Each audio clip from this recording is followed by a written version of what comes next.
Texas became the first state to announce it will opt out of a federal refugee resettlement program in 2020, a decision made possible by an executive order by President Trump. The move drew a reaction from U.S. Representative Ilhan Omar, a Democrat and Somali immigrant who earlier in the week decried a similar move by county-level officials in her home state of Minnesota that was also facilitated by Trump's order. In a letter Friday to Secretary of State Mike Pompeo, Texas Governor Greg Abbott, a Republican, argued that his state has already done more than its fair share in resettling refugees and continues to have to deal with the consequences of an immigration system that Congress has failed to fix. Omar sounds off after Minnesota County bans refugee resettlement, aided by Trump executive order. Since the 2010 fiscal year, more refugees have been received in Texas than in any other state, and in the past decade roughly 10% of all refugees resettled in the U.S. have been placed in Texas, Abbott wrote. In addition, he pointed out that, according to federal numbers, about 100,000 migrants have crossed the U.S.-Mexico border into Texas since May 2018. He also stated that in the 2018 fiscal year, Border Patrol agents apprehended migrants from China, Iran, Kenya, Russia and Tonga. In response, Omar tweeted words from The New Colossus, the 1883 sonnet by American poet Emma Lazarus that is mounted inside the Statue of Liberty's pedestal. With silent lips. Give me your tired, your poor, your huddled masses yearning to breathe free, the wretched refuse of your teeming shore. Omar quoted. She then wrote, "These are the words that welcomed me and millions of refugees. I still believe in those values. We shall overcome." Omar has been vocal on the issue since Beltrami County, Minnesota, voted earlier this week to ban refugee resettlement, with some native Minnesotans citing rising crime rates and others claiming a lack of resources in the budget.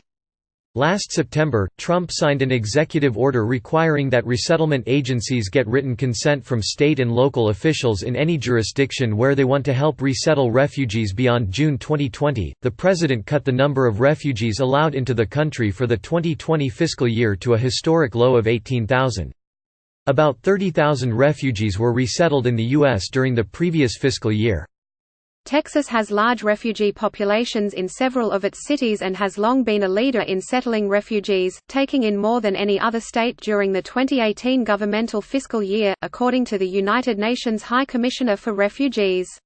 Since the 2002 fiscal year, Texas has resettled an estimated 88,300 refugees, second only to California, according to the Pew Research Center. At this time, the state and nonprofit organizations have a responsibility to dedicate available resources to those who are already here, including refugees, migrants, and the homeless, all Texans, Abbott wrote, noting that his decision to opt out of the initial refugee resettlement program for the 2020 fiscal year does not deny any refugee access to the U.S. and does not prevent any refugee from later coming to Texas after initially settling in another state. Click here for the all-new FOXBUSINESS.com.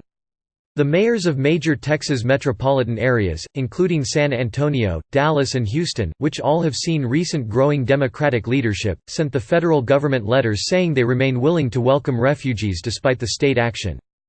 Regardless of where someone is from, who they are or what they believe, there is a home for them in Houston, Mayor Sylvester Turner, a Democrat, said in a statement. Our welcoming spirit has led to our city becoming the national leader in refugee resettlement. Governors in 42 other states have said they will consent to allowing in more refugees, according to the Lutheran Immigration and Refugee Service, which works with local agencies throughout the U.S. to resettle refugees. The governors not yet on the record are all Republicans, from Alabama, Georgia, Florida, Mississippi, South Carolina and Wyoming. The Associated Press contributed to this report.